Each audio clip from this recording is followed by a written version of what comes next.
The dawn of a new day in medieval Europe wasn't filled with the promise of opportunity, but rather the harsh reality of survival. Imagine waking up in a world where every moment is a struggle, where death looms just around the corner, and every step outside your door could be your last. For the common people of the time, the so-called peasants, life was an endless cycle of labour, poverty, and fear. Beneath the facade of castles and bustling market squares lay a reality of unimaginable hardship. Here, on the dirt-streaked paths of villages and in the thatched roof huts, survival was not something taken for granted. It was fought for, clawed at, and often won by the sheer strength of the human spirit. At the top of the social pyramid sat the nobility, who saw the peasants as little more than tools, cogs in the machinery of their grand estates, meant to be used and discarded at will. This ruthless hierarchy was enforced not only by laws but by fear. Peasants, bound by serfdom, were not free to leave their land without the permission of their lord. Their labour, sweat and blood fed the extravagant lives of the elite, and yet they received little in return. No land to call their own, no rights to claim, and no safety net when disaster struck. The world outside their homes was just as unforgiving. Bandits roamed the roads, armies marched to the drums of conquest, and wild animals still roamed freely in the forests. But perhaps the cruelest force was the land itself. Famines, floods, and droughts were regular visitors, sweeping through crops, killing livestock, and leaving entire villages starving. The peasants worked tirelessly to coax a harvest from the earth, but with no guarantee of success. It was a life lived in constant tension, knowing that at any moment the world as they knew it could be ripped away. And yet, somehow, they survived. They survived because they had no choice. In this brutal existence, survival wasn't merely a matter of hard work. It was a game of wits, a contest between human ingenuity and the harsh forces of nature. The tools they used were crude, the resources limited, and the support of the ruling class non-existent. But in these desperate times, peasants honed an essential skill, the ability to adapt, to make do with what little they had, and sometimes to outsmart the system that sought to crush them. Imagine a life where death could come at any moment from famine, disease, or even the sword of a king's army. Now, imagine surviving all that using secret tactics lost to history. These were the forgotten methods that enabled the common folk to endure centuries of turmoil. They didn't just survive, they resisted. They created, adapted, and found ways to persist, even when the odds were impossibly stacked against them. At the break of dawn, while most of the world still slept, these peasants were already locked in a daily battle against hunger, disease, and the looming spectre of death. With the first rays of sunlight, they began their labour, knowing that the coming hours would offer no respite. There was no clock to punch, no shift to end.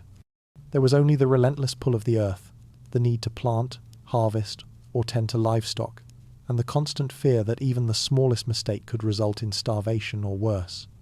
Yet, amid the constant struggle, there was a quiet, almost imperceptible strength, a kind of gritty resilience that enabled them to face each day, no matter how bleak. The fields were the battlegrounds. With primitive ploughs and sickles, the peasants worked the land with tireless hands. The soil, however, was unforgiving. Every season brought new challenges, rains too heavy or none at all, the ground too dry or too wet. Each crop was an uncertain gamble. Would the wheat grow tall enough to be harvested? Would the oats survive the pests that swarmed from the trees and the ground? The peasants often worked with nothing but their hands and the simplest tools. But even in these conditions, they learned to read the land as few others could. The patterns of the sky, the flow of the streams, the direction of the winds. These were not just elements of nature. They were clues, vital information in a world that could be as dangerous as it was bountiful. But it wasn't just the forces of nature that peasants had to contend with. The world they lived in was rife with violence. Bands of thieves and marauders would often raid villages, stealing what little the peasants had managed to save. The ruling class, the nobles, seemed only concerned with maintaining their wealth, ignoring the suffering of those beneath them. Worse still were the armies that marched through, armies that took what they wanted, leaving behind only ruin and desolation. In these times, the peasants were often forced to defend themselves with the very tools they used for farming. A ploughshare could be turned into a sword. A sickle could become a weapon. But even these desperate acts of resistance were rarely enough to stave off the devastation. Yet, amid all this chaos, there was an unspoken understanding that survival wasn't just about the sweat of one's brow or the might of one's arm. It was about resourcefulness, finding ways to make do with less, to survive against forces too vast and too powerful to confront head-on. There were hidden pockets of knowledge, passed down in whispers from one generation to the next. Folk remedies for diseases that swept through villages like plagues. Secrets for trapping animals or creating rudimentary weapons from materials that most would overlook. There were techniques, long forgotten by the history books, that helped the peasants fight back against hunger, illness, and even invaders. And so, while some survived through brute force, others survived through cunning. A peasant's worth wasn't measured by his strength alone, but by his ability to use what little he had at his disposal. These were techniques that the noble class dismissed as mere superstition, but for the peasants, they were a lifeline. They weren't just surviving, they were outlasting. They knew the secrets of the wild, how to forage for food in places where others saw only barren land. They knew how to use plants and herbs for healing, long before the great universities of medicine acknowledged their power. In these hidden corners of knowledge, peasants learned to survive not by fighting with swords, but by fighting with wisdom. This ancient knowledge was their hidden weapon, passed down in quiet conversations around campfires, in the hushed tones of mothers speaking to their children, in the whispered warnings of old men to young farmers. This was knowledge that wasn't written in books or taught in schools, it was survival in its most primal form. And though the ruling class attempted to suppress it, to keep it buried beneath layers of ignorance and control, it never truly disappeared. In the next chapter, we'll explore some of the forgotten tactics that peasants used to survive in a world that seemed intent on destroying them.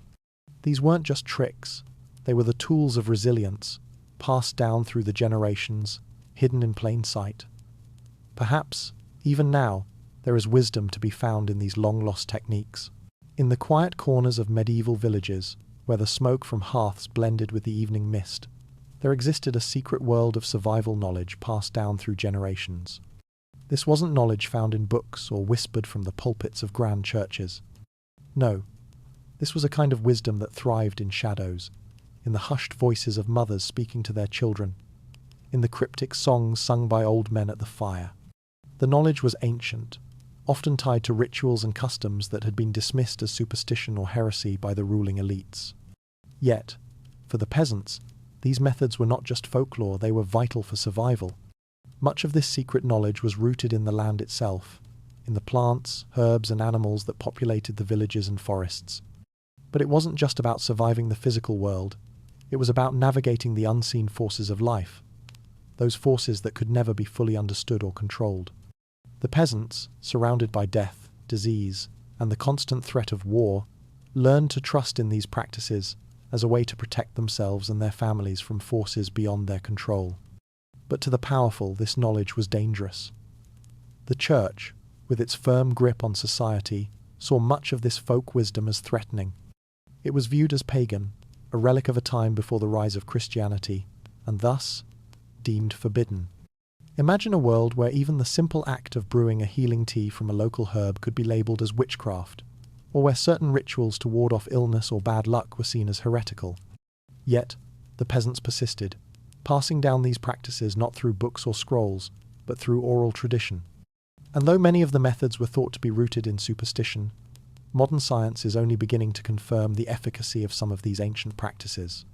What if the most effective survival techniques you've never heard of came from places considered forbidden or heretical by society? What if the answers were hidden in plain sight, woven into stories and rituals that were laughed off as old wives' tales? In the world of the peasants, these so-called superstitions were their lifelines, life-saving techniques for growing food, healing injuries, and protecting their homes. What we now dismiss as folklore was, to them, an invaluable resource that kept their fragile world from falling apart. As we dive deeper into the next chapter, we will unearth some of these forgotten survival tactics, the ones that were once passed down in secrecy. These methods were often seen as dangerous, even sacrilegious, but to those who used them, they were essential. Hidden beneath layers of myth, superstition, and religion, these practices formed the foundation of medieval survival, and perhaps some still hold the key to surviving in the modern world today. Long after the last whispers of the Middle Ages faded into history, many of the survival techniques used by peasants were swallowed by time. The written word, as we know it, was largely controlled by the elite, those who had access to education and the resources to preserve knowledge. But what about the common folk, the ones who toiled in fields and lived by the seasons? Their knowledge wasn't written in books. It was passed on through quiet words, through practices that were often discarded or forgotten by historians and scholars. These methods, once common in every household, have largely been erased from our collective memory. Yet, some of the most vital techniques, the ones that enabled peasants to survive the harshest conditions, have survived in fragmented whispers. Imagine a time when survival meant knowing the land intimately, not just for its food, but for its hidden remedies, its secrets that only a few could decode. These methods, often lost in time, were a delicate mix of intuition, experience, and necessity. Foraging for wild edibles, using animal bones to craft tools, and creating natural remedies for diseases were just some of the practices that allowed peasants to live when they had nothing but the land itself. Take the practice of bone crafting, for example. Today, we think of tools as something you buy from a store, made from steel or plastic, designed for efficiency and durability. But in medieval times, every part of the animal was utilized. The bones, often seen as mere waste, were transformed into tools. A leg bone could become the handle of a knife, a rib could be shaped into a fish hook, and even the smallest bone could be carved into a needle. These bone tools weren't just primitive, they were highly functional, designed through trial and error over generations. They were the lifeblood of the peasants, who couldn't afford luxuries but relied on their ability to repurpose what nature gave them. And then there were the wild plants, those plants that grew at the edge of the forest, in the fields, or even in the cracks of stone walls. They were often overlooked by outsiders, dismissed as weeds or useless flora. But for peasants, they were a crucial part of their diet and health. Herbs like nettles, dandelions, and garlic were used not only for flavor, but for their medicinal properties. Nettle leaves, rich in iron and vitamins, could be made into a hearty soup that nourished the body when food was scarce. Garlic, known for its antiseptic properties, was used to ward off disease long before antibiotics were even conceived. These weren't just foodstuffs. They were tools of survival, cultivated from the earth itself and passed down as secret knowledge. But it wasn't just plants and tools that the peasants mastered.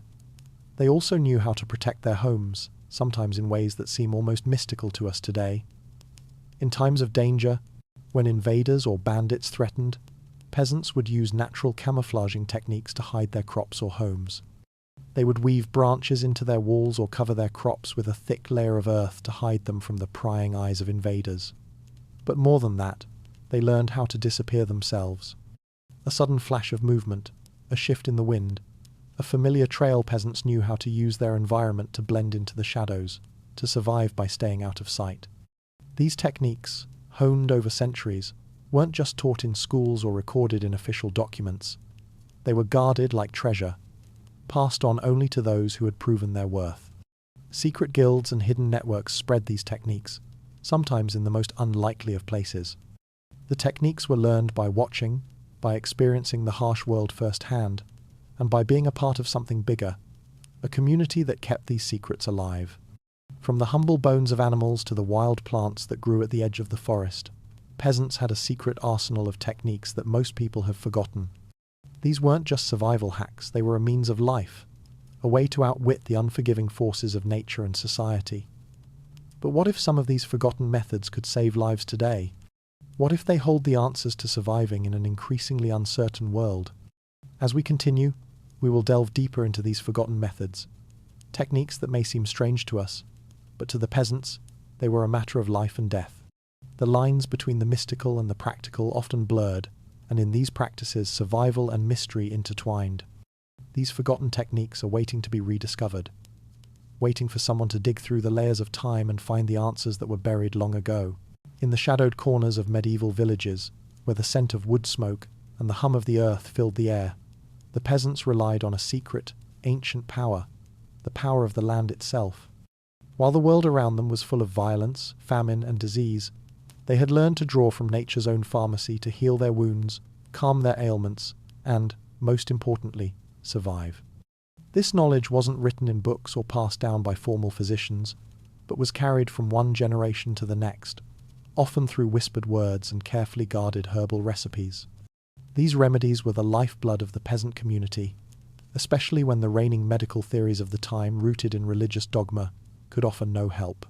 And yet, much of this knowledge, so vital to their survival, was considered dangerous by the authorities, branded as superstition, and viewed as a threat to the established order. What the peasants knew was that nature, in all its complexity, held the keys to healing. Herbs, roots and flowers, often overlooked or feared by others, could heal wounds, fight infections and ease pain. These were not just remedies, they were secrets, passed down in the form of family recipes, carefully preserved by those who understood the deep connection between humanity and the natural world. But this knowledge came at a price. The Church, whose authority shaped nearly every aspect of life, saw the use of herbs as pagan, even heretical. They were symbols of old ways, ways that threatened the Church's power over the people's health. The Church wanted to suppress any form of healing that wasn't ordained by its own teachings. Yet, the peasants had no choice but to rely on these ancient methods. They couldn't afford the expensive treatments of trained physicians, and many times, even the healers of the time were no match for the plagues or diseases that ravaged the land. What if the most powerful medicines in the world, medicines that could save lives, were not found in the sterile environments of a medieval hospital, but in the earth itself, hidden in plain sight? Yarrow, for example, was a common herb known to peasants as a powerful remedy for stopping bleeding. When a wound threatened to take someone's life, a bundle of yarrow leaves, crushed and applied to the wound, would staunch the blood flow and promote healing. In a world where even a minor injury could become a death sentence due to infection, yarrow was nothing short of a miracle. Then there was garlic, used for centuries not only as food but as medicine. Its antibacterial properties were well known to the peasants, who used it to fight infections and even stave off the onset of the deadly plague. In an age before antibiotics, garlic was nature's answer to many of the diseases that threatened their very survival. These simple plants were the backbone of peasant medicine, but they were not the only ones. Plants like elderberry were used to treat colds and flu, while the leaves of the willow tree, when chewed, acted as a precursor to modern aspirin, relieving pain and reducing fever. These herbs were more than just plants, they were symbols of resistance, of survival against forces far larger than the peasants themselves. And yet, they were dismissed by those in power, who saw them not as life-saving miracles, but as dangerous knowledge, rooted in practices deemed unholy and forbidden. The peasants, though, knew better. They understood that sometimes survival meant turning to the land for help, even if it came at the risk of being condemned by the Church or the ruling class. This knowledge was their lifeline. It was the key to enduring, to surviving when everything seemed set against them. And perhaps it is the same today. If we look closely enough, we might find that these ancient remedies are not so much relics of a bygone era, but a forgotten wisdom, waiting to be rediscovered. The very plants that once held the power to heal medieval wounds still grow in our world today, though they may be overlooked or dismissed as old wives' tales. But could it be that they still have something to offer us, just as they did for the peasants of long ago? While the world of medieval healing often focused on remedies that soothed and cured, there existed another, darker side to the peasant survival arsenal, a side that involved poisons, curses, and the very real power of vengeance. In a world ruled by violence, inequality, and danger at every turn, the peasants knew that sometimes survival wasn't just about staying healthy. It was about protecting themselves, even if it meant resorting to the forbidden. The knowledge of poisons, passed down through secret channels, was not only a form of defense, but, when desperate enough, a tool of retaliation. In the shadowy corners of medieval villages, women were often the keepers of this knowledge. They knew the power of the plants that could kill as well as heal, plants that had been deemed witchcraft by the Church. But to the peasants, these plants weren't magical. They were simply effective. Belladonna, hemlock, and arsenic were among the most infamous poisons, used to incapacitate, kill, or even just frighten those who posed a threat. Belladonna, or deadly nightshade, was used in a number of ways. Its berries, when consumed in small doses, could cause hallucinations and delirium, but in larger doses, it was a slow, agonizing death. Hemlock, famously associated with the death of Socrates, was another deadly herb that the peasants used in times of desperation. A single drop could take a life in a matter of hours. But it wasn't only the plants that had a dark purpose. Curses, too, played a role in the peasants' survival. While the elite sat comfortably in their stone castles, the peasants had little power to change their own fates, but they did have the ability to invoke the power of the unknown. Through rituals, chants, and the use of specific herbs and symbols, peasants believed they could influence the outcome of their lives. In a world where every day could bring new threats, whether from bandits, corrupt officials, or the soldiers of a king's army, the idea that a peasant could turn the tide of fate was both powerful and terrifying. What was once seen as a form of protection, a way to secure a peasant's life against the cruelty of the elite, became, in the eyes of the church and the ruling class, a form of witchcraft. Women, especially those with knowledge of herbs and poisons, were often the first to be accused of consorting with the devil.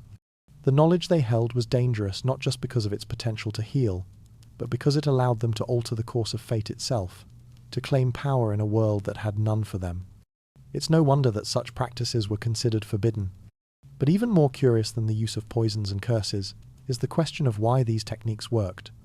While many of the medieval methods were based on trial and error, it's possible that some of these seemingly magical practices contain knowledge that we've only recently begun to understand.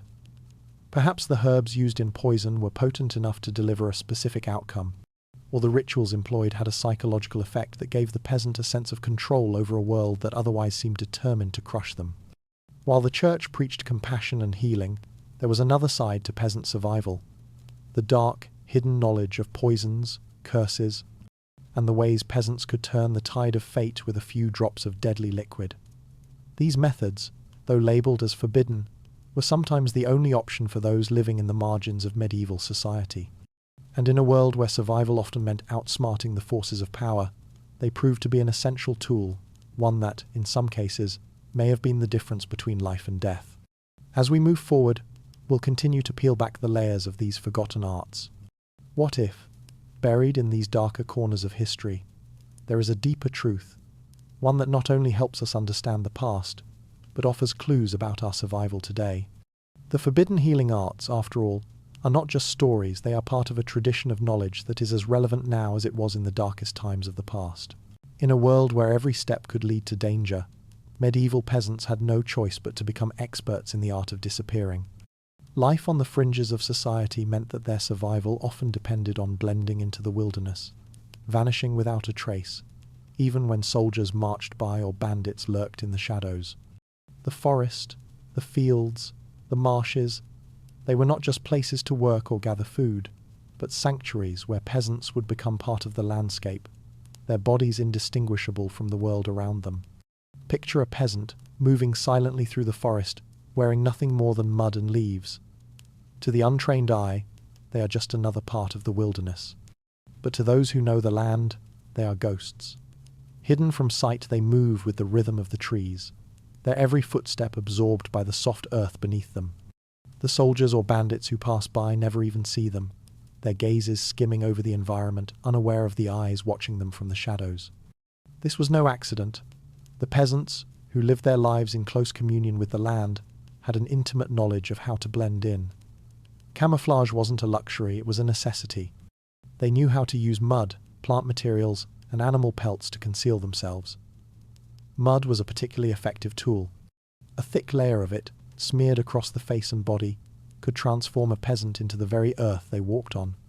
The brownish-grey hues of the mud were perfect for hiding in the soil or near riverbanks, where the terrain was already a mix of earth and water.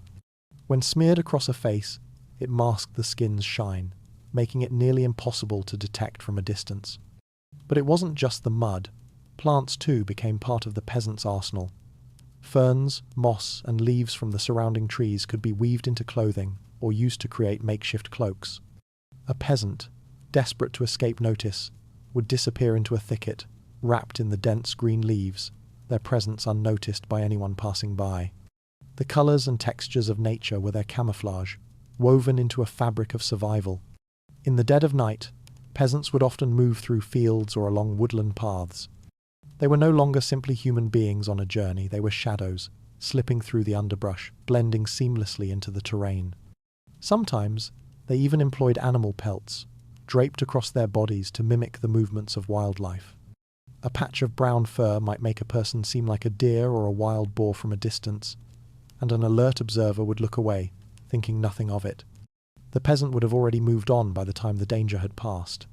These camouflage techniques weren't just about avoiding detection, they were about survival. Soldiers, bandits, and even wild predators were all potential threats. The peasants had learned that the best way to stay alive was to become one with their surroundings. By mimicking nature, they not only shielded themselves from human threats, but also navigated the wilds with ease, evading dangers that seemed almost supernatural. The knowledge of these techniques was often passed down in hushed tones, secret wisdom shared between families, or whispered in the dark corners of the village. There were no schools or written records, only lived experience. The peasants who survived long enough learned these skills, often through trial and error, perfecting the art of invisibility as they learned how to move undetected. But it wasn't just about hiding from predators, it was about the art of striking when least expected. Sometimes, stealth could give the peasant an upper hand in the midst of war or rebellion. Imagine a night raid, when a band of rebels, disguised with nothing more than the environment itself, would strike at the heart of an enemy camp. The only warning would be the rustle of leaves, the soft footfalls of an unseen enemy. A successful strike was one where the peasants emerged from the forest like shadows, dealing damage before retreating back into the unseen world, leaving no trace behind. And yet, as effective as these techniques were, they were often overlooked by history. The ability to hide in plain sight, to become part of the very world that surrounded them, was one of the most powerful tools the peasants possessed. But who could have known? The world of warfare and survival was often defined by weapons, by strategy, and by power. Camouflage was seen as a primitive tactic too simple to be considered anything more than a matter of necessity. But it was in this simplicity that the peasants found their strength. As we move forward, we'll explore how these same peasants, masters of stealth in nature, were just as adept at hiding within the very fabric of society itself. In a world where dangers came not only from the wilderness but from the powerful men who ruled over them, the peasants had learned that sometimes, surviving meant becoming invisible to those who held power. While peasants mastered the art of blending into the natural world, they also had to master the subtler, more dangerous game of social stealth. Survival was not only about evading physical threats, it was about hiding in plain sight, moving through the social and political structures of medieval life without drawing attention. The peasants knew this well. In a world dominated by nobles, clergy, and soldiers, it was their silence, their discretion, and their ability to remain unnoticed that often saved their lives.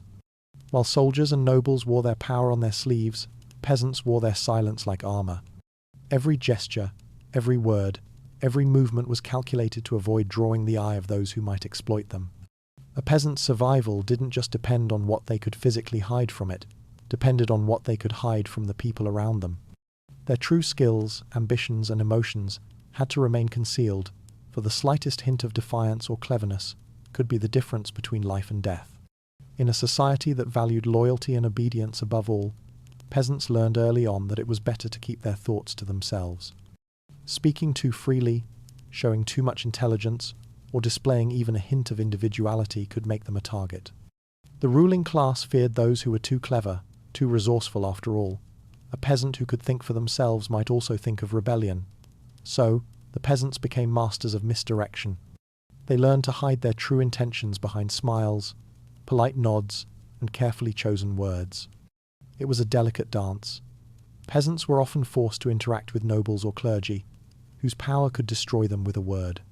To survive, they had to learn how to navigate these relationships without giving away any hint of their true feelings. When a nobleman asked a peasant about the crops, the peasant's answer might be simple, deferential, but never too honest. To the noble's question, "How is your harvest this year?" the peasant might say, "It is a good year, my lord," even if the crops had been ravaged by pests or disease. The answer was never to expose weakness. The same skills were necessary for survival in times of unrest or rebellion. When a peasant was asked to take sides in a conflict, the safest answer was often silence. To declare loyalty to one side was to risk the wrath of the other. A quiet peasant, neither friend nor foe, would be left alone, while those who made waves could find themselves crushed underfoot. And yet, this social stealth was not just about avoidance, it was about resilience. By staying beneath the radar, the peasant could avoid the worst of society's predations, patiently waiting for the right moment to act. Just as they used camouflage in nature, they used invisibility in the social sphere. The truly dangerous peasants, the ones who could survive and thrive, were often the ones you never noticed, the ones who knew how to fade into the background and bide their time. This art of social camouflage wasn't just for survival, it was a means of protection. The more a peasant revealed about themselves, the more they exposed themselves to danger. But by being subtle, by remaining silent and humble, they could evade the notice of those who sought to exploit them. It was a quiet power, one that few could recognize until it was too late. As we continue to uncover the depths of these survival strategies, we will see how the peasants' ability to navigate both the natural world and the social one allowed them to outlast the most dangerous forces of their time. In a world where everything was stacked against them, it was their resourcefulness and ability to remain unseen that gave them the upper hand. And in the end, perhaps the greatest survival tactic of all was the ability to remain invisible. Imagine a world where every tool you used wasn't bought from a store, mass-produced or easily replaced. Instead, every implement you used was handcrafted, built with a deep understanding of its purpose and the environment. In the medieval world, peasants didn't have the luxury of buying from a catalogue or having access to machines. Instead, they relied on their resourcefulness, crafting everything from basic farming tools to ingenious survival equipment. Every tool was a direct reflection of their survival instincts, designed not just for utility, but to withstand the unforgiving challenges of daily life. The life of a medieval peasant was marked by constant struggle. Every season brought its own hardships: famine, pests, disease, war, and the need for reliable, effective tools was paramount. But unlike the elite, who could afford polished weaponry and tools of luxury, peasants had to make do with what they had. And what they had was often scraps of wood, iron, bone, and leather. Yet, these humble materials were transformed into lifelines. The crafting of peasant tools was not merely a practical task, it was an art. With each piece, the peasant worked not just to build something functional, but to adapt it to the land they knew so well. For example, traps simple yet effective were made from the surrounding woods.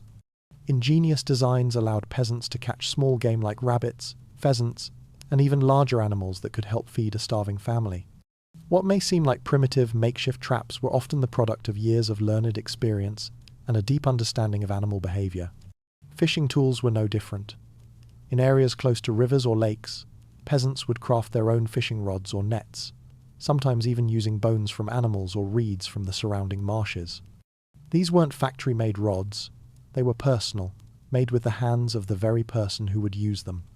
The resourcefulness that went into creating such tools spoke volumes about the ingenuity of these everyday people. They weren't simply surviving, they were thriving in the face of adversity, using their surroundings to shape their lives. And then there were the farming tools. While they may have lacked the refined machinery of today, peasants were experts in crafting equipment that could endure even the harshest conditions. Wooden plows, hoes, and sickles were made from the strongest trees, designed for maximum efficiency in the fields. The design of these tools was often simple, yet it was simplicity, born of necessity. They didn't have the luxury of intricate machinery, but they understood every curve, every angle, and how best to use it for the land they worked. A plow could be adjusted with a few simple tweaks, designed to work in the rocky, unforgiving soil. Similarly, sickles were designed to make harvesting quicker and more efficient, with handles that could be adjusted and sharpened. Even weapons, when the need arose, were crafted with the same ingenuity. Pitchforks and scythes, originally designed for farming, became formidable tools of defense. The long, sharp tines of a pitchfork, when wielded with the right technique, could stop a charging soldier in his tracks. The curved edge of a scythe used to harvest grain became a weapon of last resort, capable of cutting down an attacker with a swift, calculated swing. These were not tools meant for battle, but they became tools of survival when battle was thrust upon them. In these moments, the peasant's ability to craft something useful from nothing was a matter of life and death. As we explore the skill and artistry behind these crafted tools, we begin to see something deeper: the resilience of the human spirit. These tools, Simple in appearance, were born out of necessity, but also out of an unwavering determination to survive. Each tool, no matter how small, carried the weight of the peasant's will to endure. And yet, despite the impressive range of tools they crafted, there was one aspect of survival that required a different kind of ingenuity, a kind that extended beyond mere physical tools. The next chapter will reveal how peasants, when faced with threats that required not just survival but defense, turned these everyday objects into weapons of last resort. When the peasant was forced to defend their home, their family, or their land, the tools they had crafted for survival transformed into something far more dangerous. They didn't have the luxury of swords or shields, nor could they call on the protection of knights or soldiers. What they had were their hands, their cunning, and their environment elements they could manipulate into crude yet effective weapons of defense. Picture this. A soldier on horseback approaches, sword drawn, eyes scanning for any sign of resistance. The peasant, standing in the doorway of their home, knows they have no hope of defeating this invader in a direct confrontation. But they don't need to. In the blink of an eye, a pitchfork is gripped firmly in their hands. The long, jagged prongs gleam in the sunlight. With one well-placed thrust, the peasant can disable the horse or drive the invader back.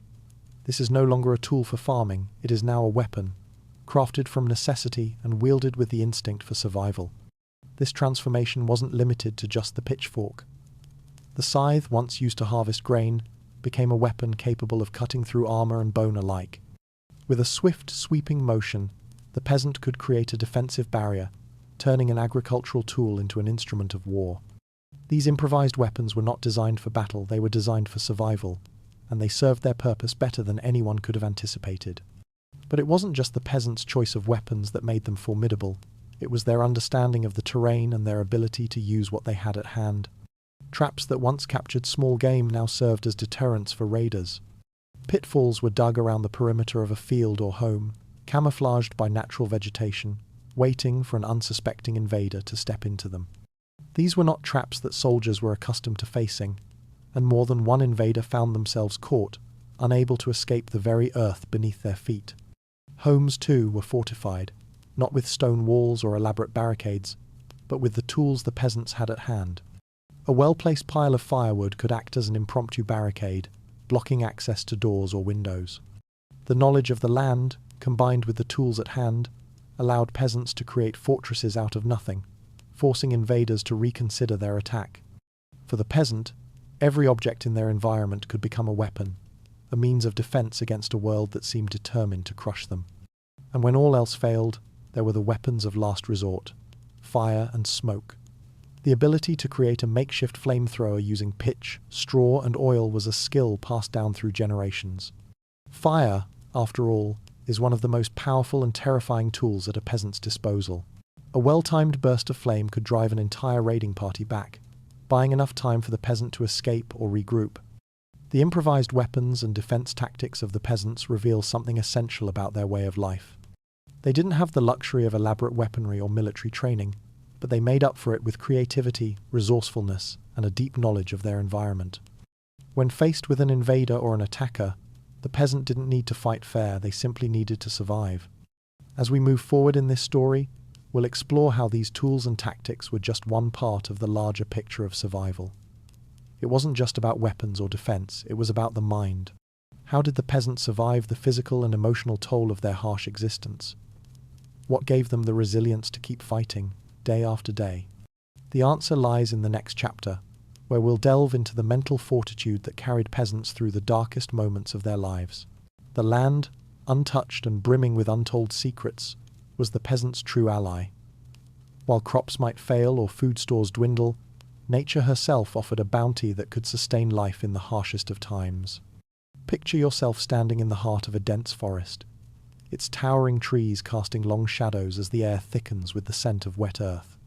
There, under the canopy of leaves, a hidden world of nourishment awaited discovery, known only to those who had lived closely with the land for generations. Medieval peasants were no strangers to hunger. Famine was a constant threat, and the failure of crops or the ravages of war often left them with little more than scraps. But where others saw empty fields and desolation, peasants saw an untapped source of survival. Foraging was a skill passed down through generations, an essential art learned from childhood. In fact, it wasn't just a matter of survival, it was often a way of life.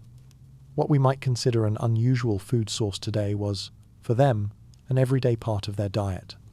They knew where to find the tender roots of dandelions, prized for their nutrient-rich leaves, and how to dig up wild onions, sweet and sharp beneath the earth's surface. Certain mushrooms, though dangerous for most, were expertly identified as food by those who could read the subtle signs of nature. The humble acorn, a staple that modern society has long forgotten, became a meal ground into flour, transformed into porridge or bread. The forest, once an intimidating wilderness, became a hidden pantry full of berries, nuts, and wild herbs, each offering their own unique sustenance. But not everything that could be eaten was so benign. Peasants knew that some wild foods required careful preparation to avoid harm. Certain berries, for example, were safe to eat when prepared correctly, but could poison a careless forager. It wasn't enough to simply know the land, you had to understand its secrets, its dangers, and the right time to harvest. Knowledge passed down through whispered stories and silent gestures, sometimes even kept from the prying eyes of outsiders. Insects, too often regarded with disgust in modern times, were a reliable protein source when times were tough. Peasants understood the rhythms of nature, how certain bugs thrived in different seasons. Grasshoppers, beetles, and even ants could be scooped up from the dirt, roasted over an open flame, and consumed without thought. While it might seem unimaginable to some, these creatures were as much a part of the medieval diet as any other food. And then, there was the art of scavenging, the ability to find sustenance where no one else would think to look. In the winter months, when the fields were bare and snow covered the earth, peasants would scavenge what had been left behind. Forgotten seeds, roots still buried under the frost, even the remains of animals that had not been fully scavenged by predators. To the untrained eye, it was nothing more than debris, but to the peasant, it was a meal waiting to be discovered. As the seasons changed, so too did the opportunities.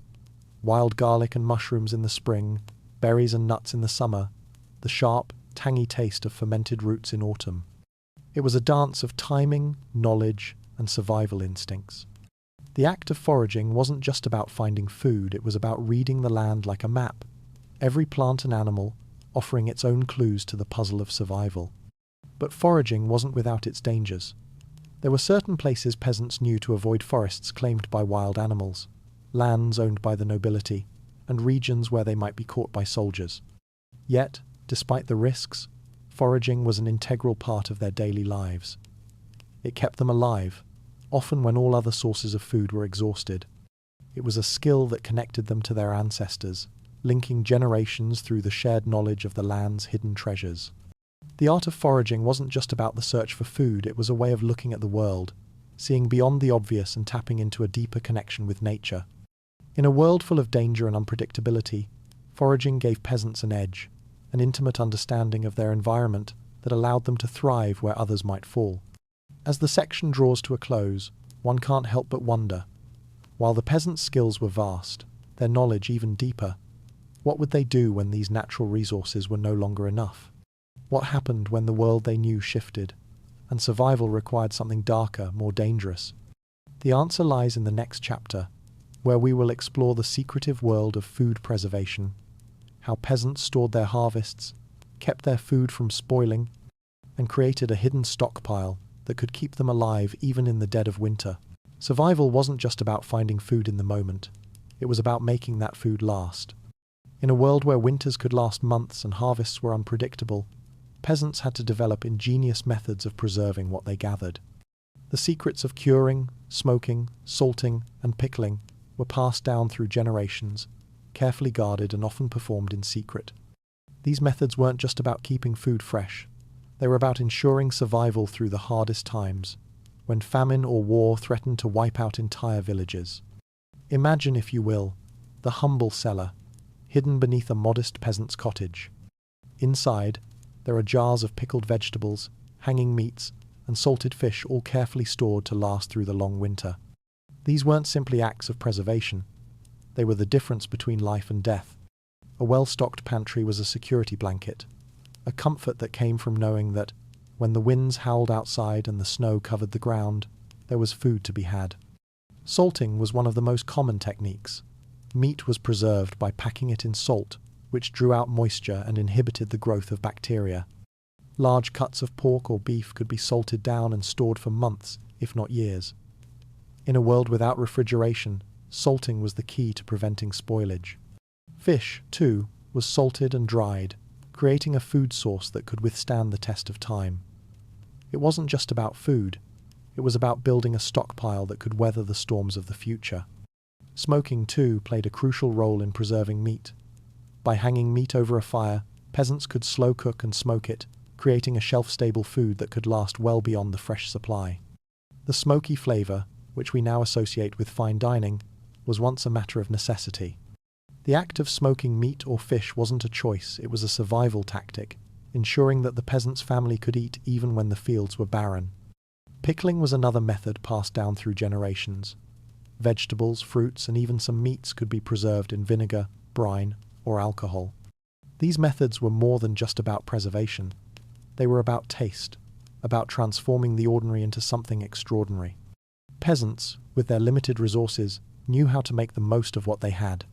A simple cucumber could be pickled into a tangy delight, and root vegetables, like turnips and carrots, could be stored through the harshest winters, providing valuable nutrition when nothing else was available.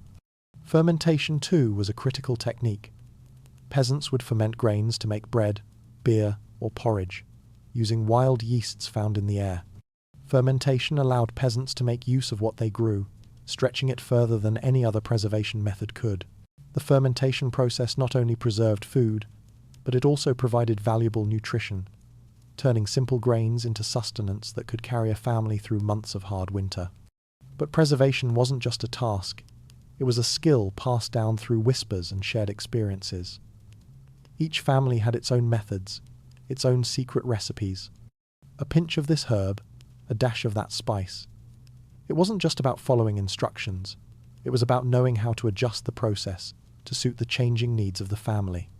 It was an art form, crafted with love, with necessity, and with an understanding of the seasons and cycles of nature.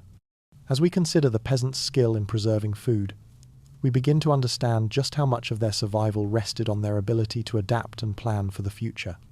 The question remains, with all this knowledge of food and preservation, how did peasants keep their bodies strong in the face of adversity?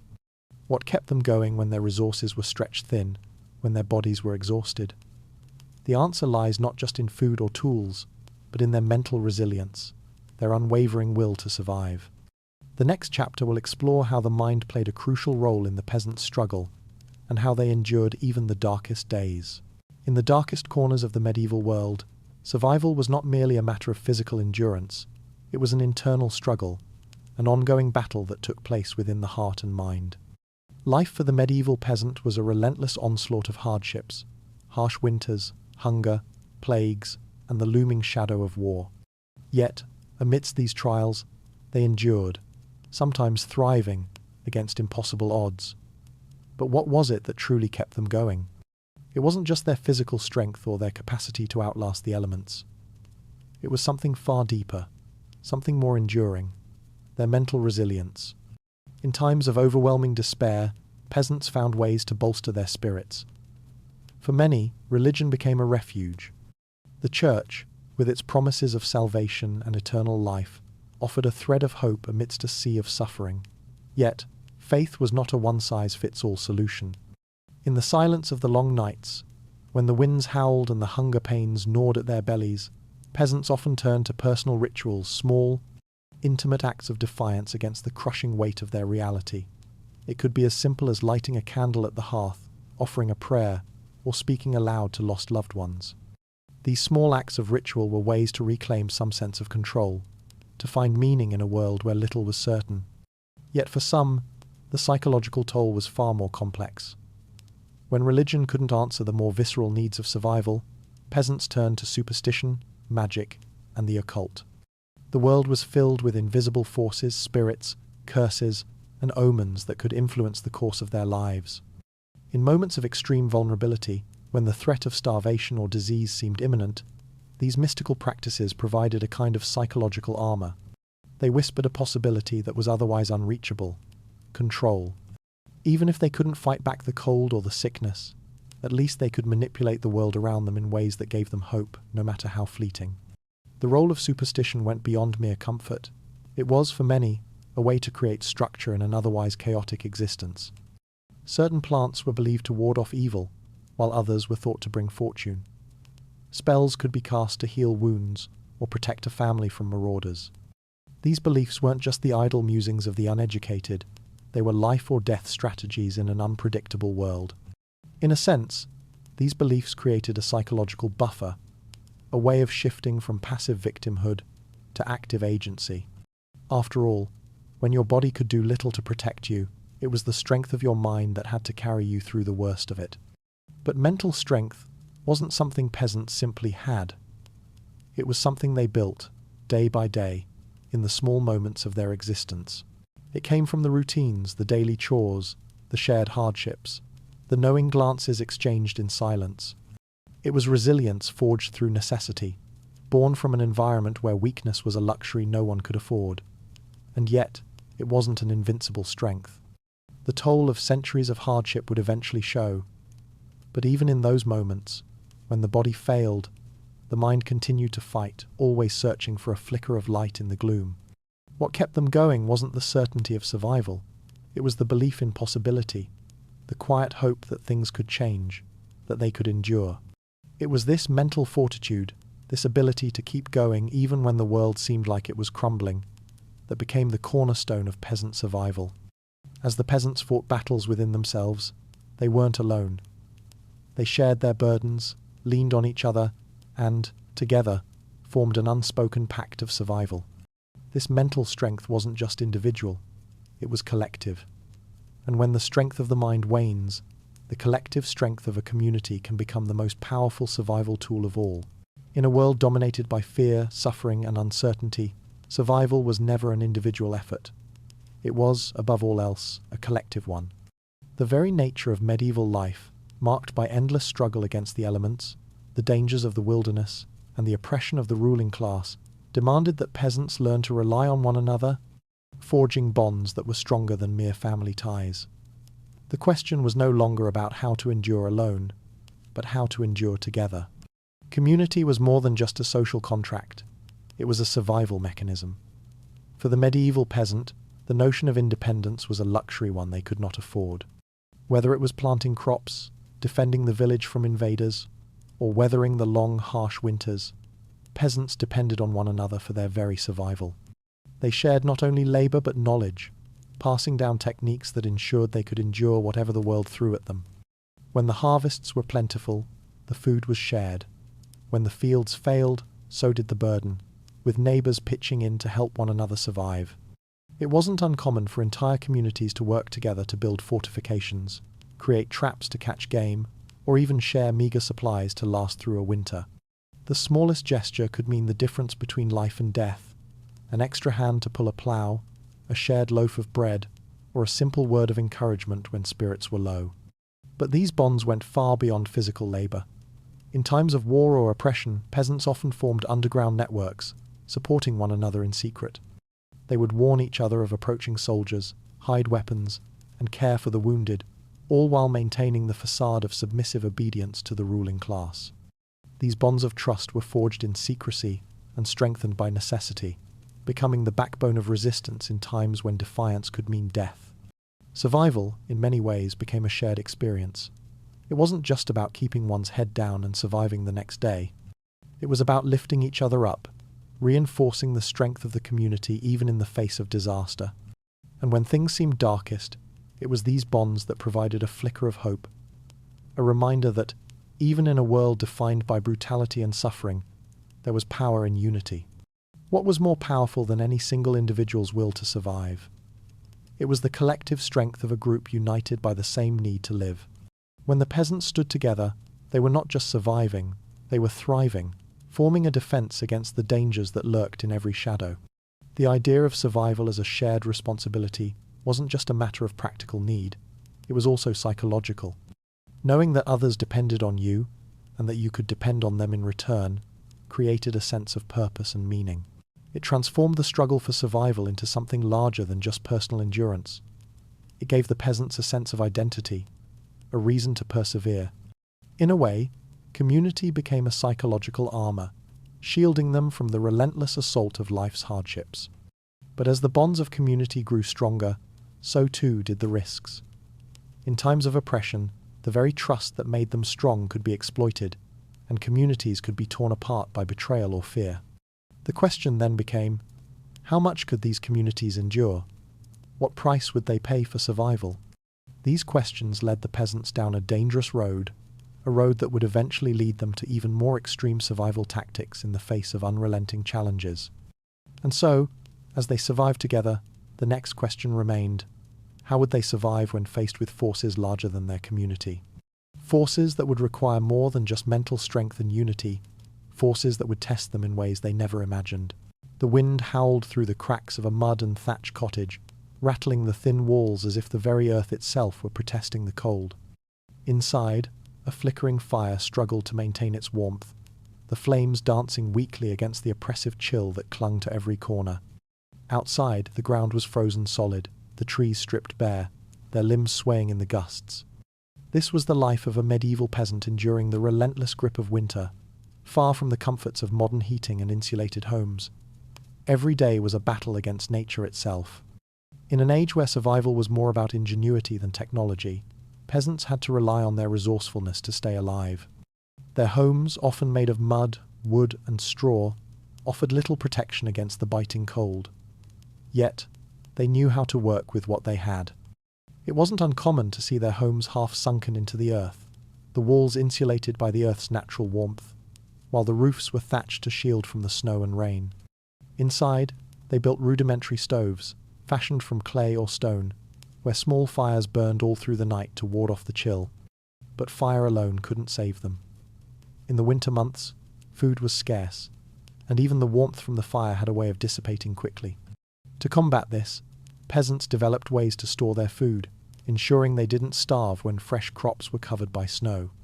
Root cellars, dug deep into the earth, acted as cold storage units, preserving vegetables through the harshest of winters. There, carrots, turnips, and onions lay hidden from the frost, their vibrant colours untouched by the season's cruel bite. But the cold wasn't the only enemy. Floods and storms were just as perilous. Rivers swollen from relentless rain would often burst their banks, submerging fields and homes alike. Yet, peasants had learned to adapt, building elevated platforms for their homes, designed to rise above the rising waters. In villages where floods were a common threat, structures were elevated on stilts or mounds of earth, ensuring that, even in the worst of storms, survival was still possible. The ingenuity required to craft these homes wasn't just a matter of convenience, it was a matter of life and death. They also turned to the land itself for shelter. In some regions, peasants carved out underground dwellings, or times hobbit holes *, as they are sometimes called. Dug deep into the earth, these semi-subterranean shelters retained heat far better than any above-ground dwelling. The thick earthen walls absorbed and released warmth, creating a comfortable refuge from the harsh winds. But these homes came with their own challenges: dampness, isolation, and, at times, the threat of collapse. Yet, the peasants endured, for they had no other choice. Their clothing, too, was a testament to their resilience. Made from rough spun wool or animal pelts, their garments were often layered, designed not for fashion, but for survival. Thick, fur-lined coats kept the worst of the cold at bay, and leather boots, stitched tightly, allowed them to traverse snow-covered fields without freezing their toes. The process of dressing for winter was a daily ritual, one that required both preparation and patience, as each layer was meant to trap the warmth of their body, keeping them alive as they worked the land. As the days grew shorter and the nights colder, it wasn't just the physical challenges that wore on them. There was the emotional toll, the isolation, the fear that one harsh winter might be the last. But through it all, peasants developed an unspoken bond with the land. The same land that tested them with floods and frost was also their saviour. They learned to read the rhythms of nature, anticipating the first frost, the last snowfall, and the moment when the earth would thaw. They had no choice but to adapt, to thrive in an environment that seemed determined to break them. But the question remains, what kept them going? What fueled their will to survive when the weather was their enemy, and the world seemed indifferent to their plight. It wasn't just the will to live. It was their connection to the land, their deep understanding of the cycles of nature, and the knowledge that survival was a shared experience. The same wisdom that had been passed down through generations was still alive, passed on in whispers and stories, allowing them to endure the coldest, most unforgiving winters. The trials of winter were not only about surviving the elements, they were about surviving as a people, united by the same struggle. But even as the land grew cold, another, darker challenge loomed ahead, the spectre of famine. And though the cold had its bite, it was the hunger that truly gnawed at the soul. This would be the next test of their will. When the crops failed, when the soil refused to yield its bounty, and the fields turned to dust instead of green, peasants faced their greatest trial. Famine was a constant shadow, a silent predator that lurked just beyond the horizon, ready to pounce when least expected. It didn't matter how hard they worked the land, how many seeds they planted in the hope of a good harvest when the seasons turned. The land sometimes gave nothing in return. With the world around them filled with the promise of starvation, survival became an intricate dance between hope and desperation. To stretch the meagre supplies they had, peasants became masters of rationing. Every crumb of bread was savoured, each morsel of meat a precious luxury. The wild plants they once foraged from the fields now became essential nettles, dandelions, and herbs that could be used in stews or dried for the future. What was once a casual meal became a lifeline. But nature itself, it seemed, had its own version of cruelty. The rain that didn't fall in the summer, or fell too much in the fall, was now leaving its mark on the crops. Even the wild game that once offered a simple feast became harder to catch. And so, the peasants turned to their ingenuity once more, finding new ways to stretch what little they had. They harvested roots, dug up nuts from the ground, and learned to eat what would have once been considered inedible.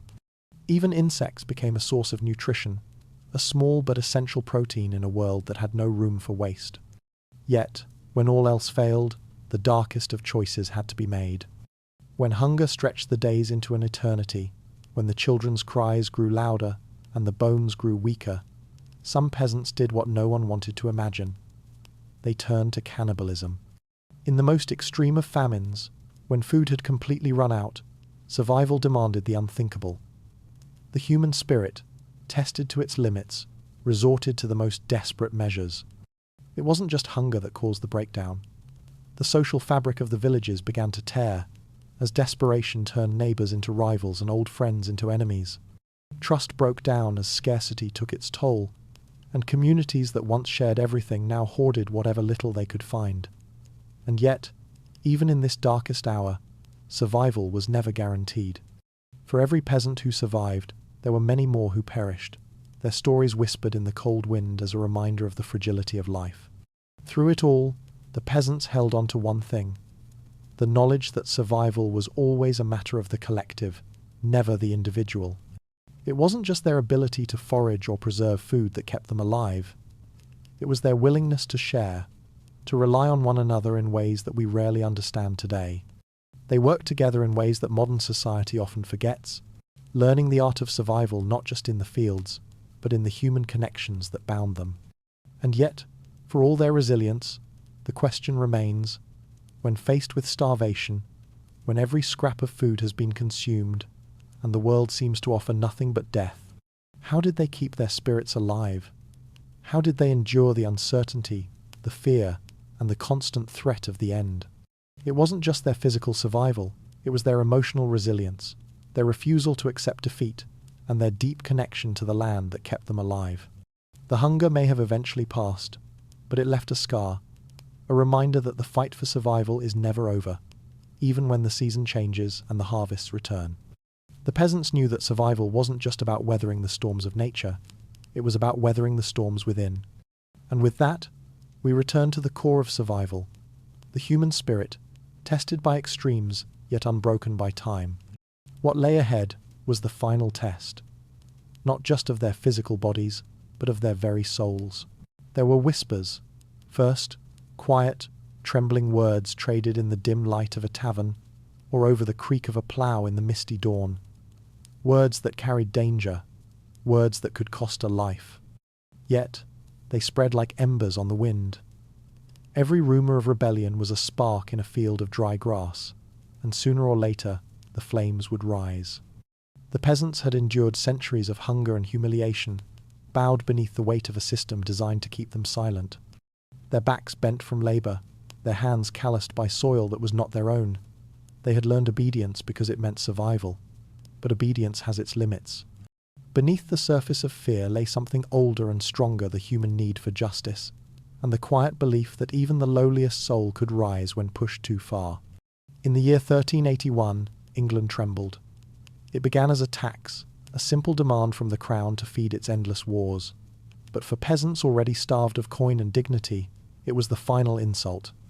Villages that had once whispered now shouted. Men who had been born with heads bowed lifted their eyes for the first time. In Essex and Kent, the revolt ignited, and within days, thousands of commoners marched toward London. They were not soldiers. They had no shining armour or banners. Their weapons were farming tools, scythes sharpened into blades, pitchforks turned into pikes. But they had something more dangerous than steel: conviction. Under the banner of a humble leader, Wat Tyler, they surged toward the city not as slaves, but as a tide of human fury. Their voices echoed against the cathedral walls, demanding an end to serfdom, to taxes, to the endless lies of the nobility. For a brief, trembling moment, the impossible seemed within reach. The gates of London opened. The rebels entered. History tells us that King Richard II met them face to face, a boy confronting a sea of faces hardened by despair. Promises were made, honeyed words to cool the fire. But deception, as it always did, came cloaked in courtesy. When Wat Tyler was cut down by the king's men during what was meant to be a parley, the crowd faltered. The dream cracked. Within days, the rebellion was drowned in blood. Yet, something had changed forever. Though the rebellion failed, the echo of it did not. It lived on in the hushed retellings of those who survived, carried in stories and secret songs sung by the hearth. Even crushed revolts leave footprints, and sometimes those footprints lead others toward the same forbidden path. Across the Channel, in the fields of France, another fire burned. The Jacquerie, they called it, a name that came to symbolize both defiance and despair. In 1358, as war and famine ravaged the countryside, peasants rose again, wielding clubs and torches against their masters. They struck not just at castles, but at the very idea of nobility. The lords had long feasted while villages withered, and so the peasants, in their fury, turned the tables. Homes of the wealthy were burned, their symbols of privilege shattered. But rebellions are fragile things. They burn bright and fast, consuming everything around them before they collapse under their own flames. The Jacquerie ended in slaughter, villages were erased, and the vengeance of the nobility was merciless. Yet even amid the ashes, the idea endured, that power could be challenged, that fear was not eternal. What drove these people, knowing the price of failure was death by sword or rope? Perhaps it was desperation, that ancient companion of the oppressed. But deeper still, it was memory, the knowledge of generations living and dying in chains. Hope, in such a world, was not a luxury. It was rebellion itself. Every time a peasant picked up a broken tool and called it a weapon, he defied not just a lord, but the entire order of creation as it had been taught to him. And so, rebellion became its own kind of faith. Secret meetings took place in barns and abandoned chapels. Candles burned low while oaths were whispered over bread and salt. There were signals, hidden marks carved into trees or stones, known only to those who shared the cause. The church bells, meant to call the faithful to prayer, sometimes told as warnings or as calls to arms. It was a hidden language of resistance, woven through the fabric of daily life. Even those who did not fight played their part. Women carried messages between villages under the guise of selling herbs or weaving cloth. Blacksmiths forged not only ploughs but blades. Priests, bound to the church yet loyal to their flock, turned a blind eye or offered a blessing whispered beneath confession. Every rebellion was a web, spun in secrecy, bound by the unspoken understanding that to live under tyranny was a slower kind of death. Not all battles were fought with fire. Some were waged with cunning.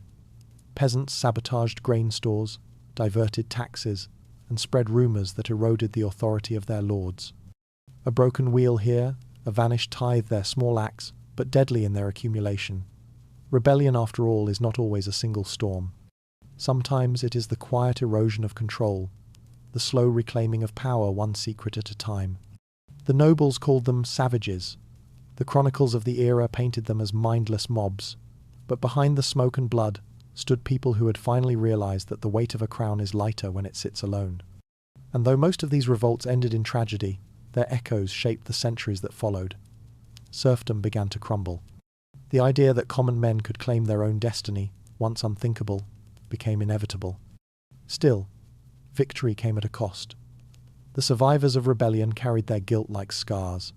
They watched as their friends were executed, their homes destroyed, their families scattered. Yet even then, they did not surrender their spirit. Beneath the ashes, the seeds of resistance remained, waiting for the right season to rise again. In every century that followed, from whispered peasant leagues to secret brotherhoods, the fire was never truly extinguished.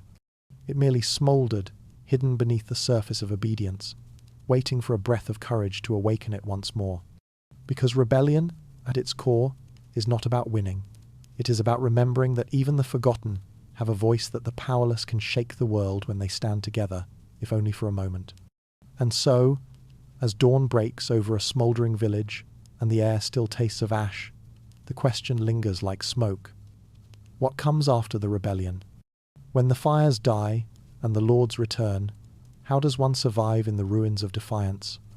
The answer lies not in conquest, but in endurance. For survival after defeat requires a different kind of courage, one that hides its strength beneath silence and rebuilds in the shadow of ruin. When the smoke cleared, silence settled over the land like a heavy shroud. The echoes of battle faded into whispers, and the fields once filled with marching feet and defiant cries returned to the sound of the wind through broken stalks. The nobles reclaimed their castles, the soldiers their pride, and history, as always, began to rewrite itself. Yet beneath the ashes, the peasants remained, bruised, scarred, but breathing. Defeat was never the end for them. It was only another season in the endless cycle of endurance. Villages rebuilt in the quiet hours of dawn. Stones that had been blackened by fire were scrubbed clean. Burned homes became shelters once again, patched with mud, straw, and the stubborn hope of those who refused to vanish. The lords thought the rebellion had been crushed. What they never understood was that survival itself was a form of resistance. For every peasant who had raised a scythe in anger, there were 10 who now fought with patience. They learned to move like shadows through the cracks of the feudal world, unseen but never powerless. Some families fled to the forests, joining small hidden communities beyond the reach of taxes and kings. Others returned to their fields with lowered eyes, their defiance buried deep beneath layers of routine. But at night, when the stars came out, they remembered, and remembering was its own rebellion. Those who stayed behind adapted to a new kind of war, a quiet one.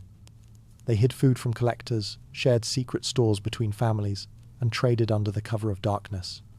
When a lord's men came to seize grain, peasants would leave sacks filled with stones, their real harvest buried in the earth or hidden in hollow trees. They became masters of deception, turning obedience into a mask, submission into camouflage. To survive in a world ruled by cruelty, cunning became the greatest weapon. But the cost of survival was steep.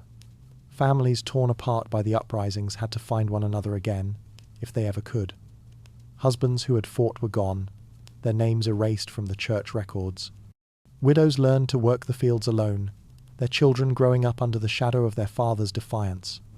And yet, in their grief, they built something unbreakable, a quiet resilience, passed down in lullabies and whispered blessings before sleep. In some corners of Europe, refugees of rebellion travelled together, forming wandering bands of farmers and craftsmen. They moved from village to village, offering labour in exchange for food and shelter. To the authorities, they were nameless drifters, but among themselves, they carried a secret code, a sign scratched into wood, a symbol carved on a doorpost that marked where kindness could be found. These wandering souls became living threads in a tapestry of survival that stretched across kingdoms. Even within the villages that remained loyal to their lords, there were hidden alliances, bonds of quiet defiance, sealed not with words but with acts of trust. When a noble's messenger rode through demanding tribute, The villagers would nod solemnly and deliver what was asked, never revealing the second storehouse, the extra grain kept for the old and the weak. They shared more than harvests. They shared watchful eyes, silent gestures, and an unspoken oath that no one would starve alone. It was during these years after rebellion that the peasants' true genius emerged, not in open warfare, but in adaptation. They learned to rebuild using what the world had left them. Broken tools were reforged into new shapes. Shattered pottery became containers for seeds. Even the ruins of burned chapels were repurposed as shelters, their stones stacked into new homes. Out of destruction, they fashioned resilience. Out of loss, they made memory. Religion, too, became a sanctuary of sorts, not in its grand churches, but in the small, hidden rituals of the people. In their prayers, the peasants spoke not only to saints but to ancestors, the nameless ones who had lived and died in the fields before them. Their faith was not the faith of kings or bishops. It was the faith of those who had nothing left to lose but hope itself. And in that faith was wisdom. They began to teach their children lessons the lords could never comprehend, lessons of patience, observation, and silence. A child learned that speaking too much could draw danger, that a bowed head could hide sharp eyes, that a smile could mask defiance. These were the true legacies of rebellion skills born not from victory, but from survival.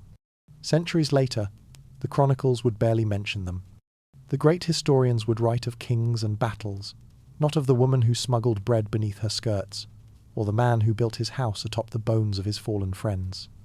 But those forgotten acts were the lifeblood of history, the quiet victories that allowed humanity to endure.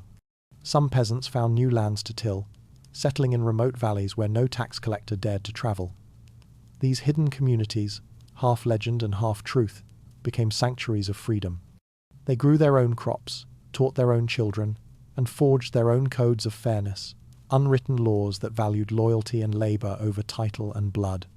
While kingdoms rose and fell, these enclaves survived, their existence whispered of in taverns and passed down through generations as myth. Even within the cities, among the artisans and laborers, the spirit of the peasant endured. The descendants of rebels became blacksmiths, bakers, and builders, carrying with them the lessons of caution and courage. Every nail hammered into a city wall, every loaf baked in the early dawn, was part of a greater inheritance, the idea that no empire lasts forever, and that ordinary people always find a way to begin again. Over time, the lines between rebellion and survival blurred. The peasants no longer needed to lift weapons to resist. Their very existence, their refusal to vanish, became defiance enough. They outlasted kings, wars, and famines. The same lords who once ordered their deaths faded into dust, while the bloodlines of peasants lived on in every corner of the land. Perhaps that is the greatest irony of all. The crowns that ruled them are long gone. The castles they stormed now stand as ruins, empty shells overgrown with ivy. But the descendants of those who once bowed in those shadows still walk the earth, carrying fragments of their ancestors' courage in their bones. So, in the end, who truly won? The ones who built empires upon fear, or the ones who in silence and secrecy learned to survive them? In the aftermath of rebellion, the answer was never carved in stone. It lived instead in the quiet determination of those who rebuilt what others had destroyed. It lived in every seed planted after a famine, in every song whispered over a grave, in every child taught to endure. And when night falls over the ancient villages, when the world grows still and the fires burn low, one can almost hear the faint echo of their promise. We will rise again, not in anger, but in survival. In the modern age of glass towers and glowing screens, it's easy to believe that we've outgrown the past, that we've tamed nature, conquered scarcity, and buried the old ways beneath the march of progress. But beneath that illusion of mastery, something ancient is stirring. Across forests, mountains, and even the edges of forgotten villages, fragments of medieval knowledge are resurfacing. People are beginning to ask questions their ancestors once whispered. How did we survive before machines? What secrets did we lose when we traded simplicity for speed? The answers, it seems, were never lost at all, only waiting. Historians, archaeologists, and modern survivalists are uncovering practices that once kept entire generations alive through famine, plague, and war. Herbal remedies once dismissed as superstition are being validated by modern science. Yarrow, once used by peasants to stop bleeding, is now recognized for its clotting properties. Garlic, crushed into medieval poultices, is celebrated today for its power to fight infection. Even the humble nettle, once a poor man's meal, is being rediscovered as a powerhouse of nutrition. What the peasants called nature's pantry, we now call organic living. But the rediscovery goes deeper than herbs or healing. Across the world, a quiet movement is growing, a desire to reconnect with the forgotten rhythms of the earth. People are leaving cities behind, seeking the wisdom buried in the soil. They study how to forage, how to build shelters without nails, how to make fire without steel. It's more than nostalgia, it's survival instinct, awakened by an age of uncertainty. Because deep down, we sense what the peasants knew all along: civilization is fragile. When the markets tremble or the lights go dark, comfort becomes illusion. And in that silence, the old knowledge begins to matter again. In Sweden, small groups known as forest dwellers practice the art of living off the land, mimicking the methods of their ancestors from centuries ago. In the forests of North America, primitive skills gatherings teach bow making, hide tanning, and herbal medicine, the same crafts once used by those who lived under feudal rule. Across Europe, historians reconstruct medieval villages, not as tourist spectacles, but as living laboratories testing how people grew food, built homes, and endured without machines. What surprises most is not how primitive these methods were, but how effective. The medieval peasant, often mocked by history as ignorant or backward, was in truth an engineer of adaptation. They understood cycles, the turning of seasons, the moods of the land, the language of weather. Modern researchers studying soil fertility are finding that medieval crop rotation techniques, long abandoned for industrial farming, actually restored nutrients better than many modern methods. Peasants, bound by necessity, were practicing sustainability centuries before the word existed. Even their approach to waste was wiser than ours. In a world without excess, everything had purpose. Ashes became soap, bones became tools, leftover herbs became medicines or repellents. In their simplicity was sophistication, a design honed by survival, not convenience. And now, as the planet grows unstable, the lessons of those forgotten centuries echo louder than ever. Droughts, floods, and famine once shaped the lives of peasants. Today they shape our headlines. The very same challenges are returning, only clothed in modern fear. But where many see crisis, others see a return to something essential. Across online communities, the neo-peasant movement has emerged ordinary people seeking extraordinary resilience. They build their own food gardens, collect rainwater, and learn the arts of preservation and barter. They study the past not for romance but for endurance. These modern seekers recognize that technology, for all its brilliance, is only a thin layer over the raw, unpredictable world beneath. When that layer cracks, it will not be innovation that saves us. It will be knowledge as old as the earth itself. What fascinates anthropologists is how instinctive this revival feels. It's as if, buried within our collective memory, there's a blueprint, a whisper of how to survive when all else fails. We are not as distant from the peasants as we believe. The same blood that once tilled the soil, lit the hearth, and watched the sky for storms still flows in us. Perhaps that's why these ancient skills feel familiar, even comforting, when we learn them again. Modern medicine may scoff at the charm against plague or the ritual of blessing fields before harvest, but science itself is beginning to validate the psychological power of such traditions. Rituals created order in chaos. They gave courage where reason failed. And in a time when anxiety and uncertainty define modern life, those same small acts of intention, the lighting of a candle, the planting of seeds by moonlight, offer something our world has forgotten: connection. The rediscovery of medieval knowledge isn't just about surviving in the wilderness. It's about surviving ourselves. It's about remembering that human beings were never meant to live entirely through machines. We were meant to feel the soil beneath our feet, to understand the balance between taking and giving, to know that life requires rhythm, not rush. And as much as this revival seems modern, it carries an echo of rebellion, the same spirit that burned quietly in the hearts of peasants who refused to be broken by the world around them. They resisted by enduring. Today, the neo-peasants resist by remembering.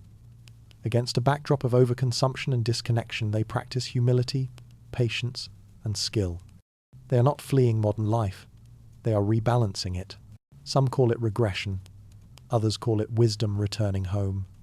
Look closely, and you'll see the threads connecting past and present farmers using herbal pesticides inspired by medieval recipes, architects designing homes with natural insulation once common in peasant cottages, survivalists carrying knowledge of smoke houses, root cellars, and natural fermentation.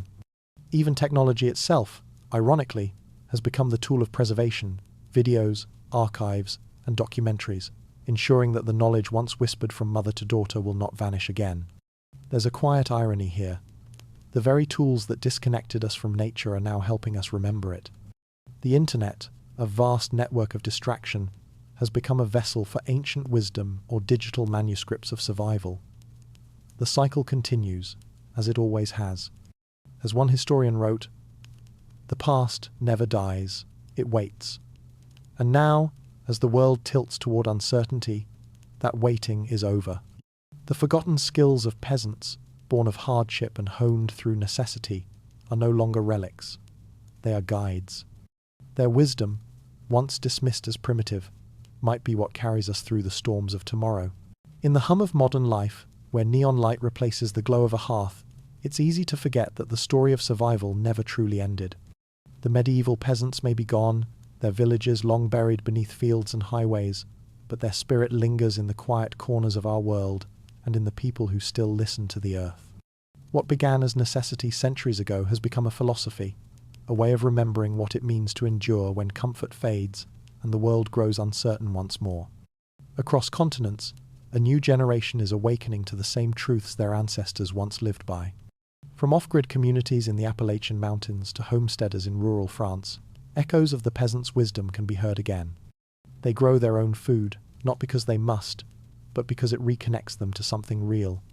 They learn to mend, to build, to heal. Skills that once meant survival now carry the promise of freedom. The simplicity that once defined hardship has become, for many, the ultimate act of defiance in a world addicted to excess. You can see it in the calloused hands of a man tending a small garden after decades in the city, in the quiet resolve of a woman learning to make bread without machines, in the families gathering rainwater beneath roofs built by their own hands. These are not relics of the past. They are the living descendants of a forgotten wisdom, keeping alive the same flame that once flickered inside the cottages of medieval Europe. Modern survivalists call it self-sufficiency. Anthropologists call it the revival of ancestral knowledge. But to those who practice it, it feels like something simpler peace. There is a calm that comes from knowing that the soil beneath you can sustain you, that the old ways still work. In a world where everything can be bought, the ability to create, to endure, to live with less, feels sacred. And perhaps that's the truest legacy of the peasant. Not rebellion, not defiance, but balance. They lived within limits, understanding the fragile dance between taking and giving. Every resource had meaning, every harvest a consequence. They knew that survival depended not on domination, but on respect for the land, for the seasons, and for each other. That same understanding is beginning to return, whispered through the growing movements of permaculture, regenerative farming, and sustainable living. Even in the cities, where concrete drowns out the sound of wind through trees, their influence can be felt. Rooftop gardens sprout between skyscrapers. Herbs grow in windowsills once reserved for glass and dust. People trade seeds, ferment food, and share skills once passed from grandmother to granddaughter. They are rediscovering something peasants never forgot: that resilience begins at home, in the hands that make rather than buy, and in the quiet courage to adapt when everything changes. Popular culture, too, carries this fascination. Films and series revisit the medieval world, not through kings and knights, but through the eyes of common folk. Documentaries explore the daily grind of survival, how peasants stored grain, brewed remedies, or found warmth in a bitter winter. What was once dismissed as drudgery is now seen as mastery, an intimate knowledge of the world that few today possess. The peasant, once forgotten, has become a symbol of endurance, ingenuity, and wisdom in the face of overwhelming odds. Even the idea of community, a bond so vital to peasant life, is finding new strength in modern times. Where the digital world often isolates, survivalists and homesteaders are rebuilding networks of trust, sharing knowledge the same way peasants once did around a communal fire. They barter goods, exchange skills, and rely on each other's labor, proving that cooperation, not competition, has always been the truest path to survival. This legacy stretches beyond practicality. It's a reminder that survival is not merely about living through hardship, but about finding meaning within it. The peasants understood that endurance was not an act of heroism, but of faith, the belief that life, however fragile, was worth the struggle. They sang through famine, prayed through sickness, laughed around empty tables. Their resilience was not just physical, it was spiritual. Today, in an age of disconnection, their memory invites us to slow down and look inward, to see survival not as an emergency plan, but as a state of awareness. Every time someone plants a garden, preserves food for winter, or learns an ancient craft, they are doing more than imitating the past. They are reclaiming the human rhythm that time tried to erase. The medieval peasant lived at the edge of chaos, where every day could bring disaster. Yet they endured, not through wealth or might, but through adaptability. And that adaptability is now our inheritance. As we face new crises, climate shifts, economic instability, dwindling resources, their lessons return to us like ghosts, whispering from the soil. Prepare, endure, adapt. It's strange how history loops back on itself. The same patterns of fear and hope repeat. The same questions echo. How do we live when everything we depend on begins to fail? The peasants answered with their hands, their hearts, and their endless ingenuity. They turned scarcity into skill, despair into endurance. And though centuries separate us, their wisdom remains within reach for anyone willing to listen. The truth is, we never truly left the age of survival. We only forgot we were part of it. Beneath our modern comforts, we still carry the instincts of those who weathered storms in thatched cottages, who knew the taste of hunger and the sweetness of harvest. Their blood runs in ours, and their strength lies dormant, waiting to be remembered when the world grows uncertain again. So when we look back at the peasants of history, we are not just studying the past, we are seeing the mirror of our own future. Their endurance was not just about staying alive, it was about preserving meaning, faith, and connection in the face of despair. That is the legacy they left behind, the one we are now rediscovering. And perhaps that is their final gift to us, that even after centuries of silence, their wisdom still whispers through the earth, through the wind, through the simple act of survival itself. It tells us that no matter how advanced we become, the oldest truths remain. Life endures through humility, through balance, and through the quiet, stubborn will to begin again.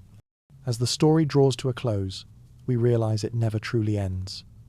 The peasants' greatest survival tactic was not a secret herb or a hidden tool. It was their ability to pass on what mattered most. Generation to generation, through war and famine, they carried knowledge like a torch through the darkness. And now, that torch burns in our hands.